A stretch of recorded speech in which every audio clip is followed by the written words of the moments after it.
भेज दिया था। लंदन प्रवास के दौरान वे हर रोज लाइब्रेरी में जाया करते थे और घंटों पढ़ाई किया करते थे।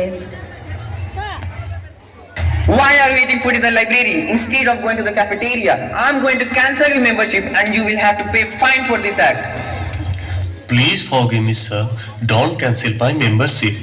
I need to study for the betterment of people of my society. I don't have enough money to go to the cafeteria and have lunch. That's why I was eating here, sir. Please forgive me. I need to continue my study. Oh my goodness, you are there for such a great cause. Listen brother, from today onwards you will not eat here in the library. Instead you will come to the cafeteria. I will share my lunch with you every day. Thank you, sir. Thank you so much. Why do you always study? You never go anywhere to have some fun, as many do here. If I will have fun, then who will take care of my people? इसके बाद बाबा साहब भीमराव अंबेडकर ने Europe के भिन्न-भिन्न विश्वविद्यालयों से 4 विषयों में PhD की उपाधि हासिल की।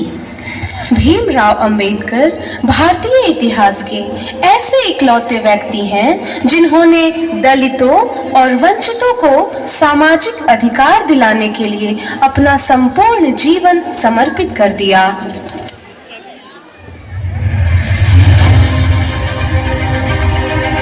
हम आदि से अंत तक भारतीय हैं। महात्मा आए और चले गए, परंतु अछूत अछूत ही बने हुए हैं। जाति एक धारणा है जो मन की अवस्था मात्र है। कुछ लोग सोचते हैं कि धर्म समाज के लिए आवश्यक नहीं है।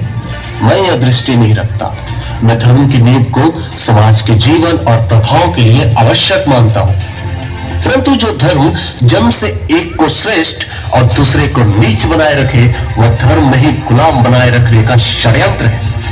यदि हम एक संयुक्त, एकीकृत, आधुनिक भारत चाहते हैं तो सभी धर्म शास्त्रों की संप्रभुता का अंत होना चाहिए।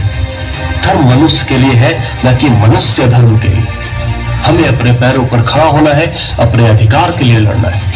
राजनीति में हिस्सा न लेने का सबसे बड़ा दंड यह है कि अयोग्य व्यक्ति आप पर शासन करने लगता है।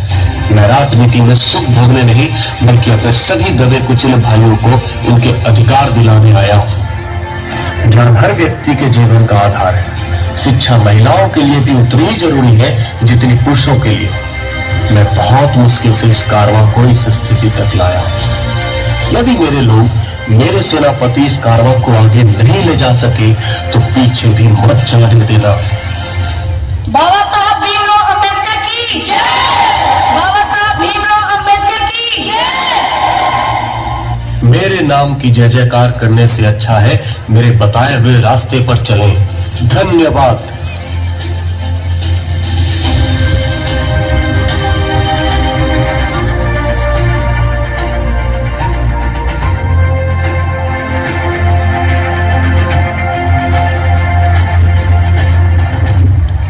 संविधान को भारतीय समाज के लिए एक मार्गदर्शक दस्तावेज के रूप में प्रस्तुत करने में डॉक्टर अंबेडकर की सबसे प्रभावी और निर्णायक भूमिका थी।